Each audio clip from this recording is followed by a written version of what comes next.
Шановні колеги, Dear colleagues, we continue our working day, and I invite to the microphone Colonel Andriy Lysenko, official spokesperson of the Ministry of Defense.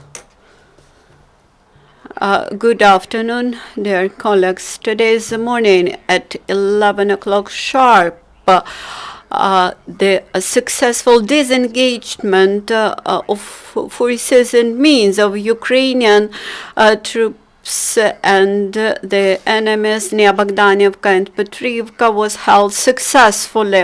This was near Mariupol. The ATO forces had withdrawn by 1 kilometer to the west and took new prepared positions, prepared and equipped positions. The withdrawal process was verified by the UCMC mission and GCC representatives. Near Lugansk, the occupants again used heavy weaponry before the sunrise. The militants, almost 30 minutes, fired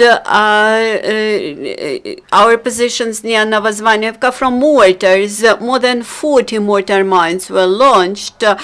In general, the situation remains without changes. The enemies violate ceasefire regime near Stanitsa, Lugansk, and Popasnyansky district, and also shelled our positions near Rikhova, near Bakhmut highway. In general, near Donetsk, during the last day, there were 9 enemy shellings and one mortar shelling and 2 sniper shellings. Near Donetsk, the combat activities were held mostly in Avdiivka industrial area. The occupants undertook a set of long-lasting shellings of our positions, and in the last one, the longest, they used mortars and guns and launched more than 40 artillery shells. In general, near Donetsk, there were 4 shellings and 1 from heavy weaponry. Near Mariupol, the most unquiet positions were Marinka and Shirokin, and the situation remains unchangeable. Each shelling is documented, and Ukrainian forces opened fire in response. In Nyazovsk, there were 5 flights of drones. In general, around Mariupol, during the last 24 hours, there were 14 shellings, and out of them 1 mortar shelling. In result of combat activities, there were no perished servicemen among Ukrainian troops, but 3 servicemen were wounded, and there were 6 wounded militants among occupants.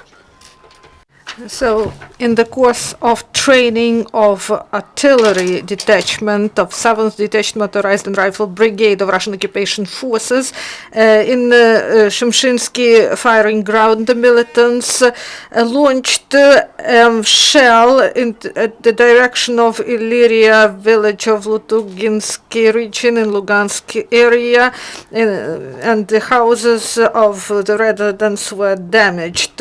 SBU detained 32-year-old citizen of Brazil in Boryspil International Airport. In 2014, he joined the militants of DPR and took part in military actions against Ukrainian forces in the battles for the Donetsk airport and Debaltsevo. This mercenary soldier has 15 years of military and battle experience. He took hostages, produced explosives.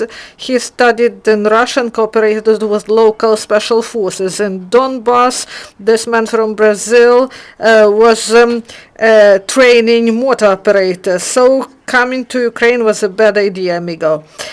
So in Marinka, the police officers detained the militant, 51-year-old resident of Kurne, Sverdlovska City Council resident with nickname Faston, 2 months was in the ranks of the Kalmius militant group.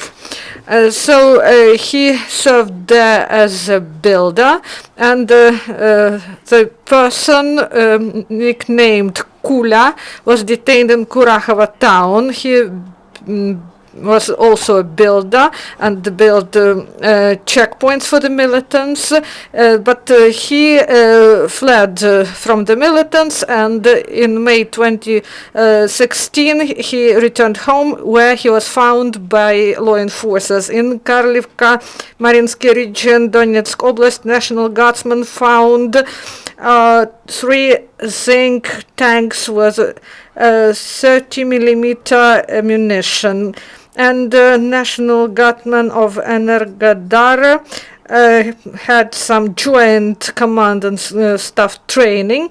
According to the scenario of the training, the terrorists attempted to seize nuclear power plant, and military personnel demonstrated that they are ready, in case if a real threat appear, to successfully complete military tasks. This is the end of press conference. Thank you and goodbye. Шановні колеги, на цьому Dear colleagues, this is the end of the day at Ukraine Crisis Media Center. And tomorrow we will have press briefing at 12:30. Andriy Lysenko. Goodbye.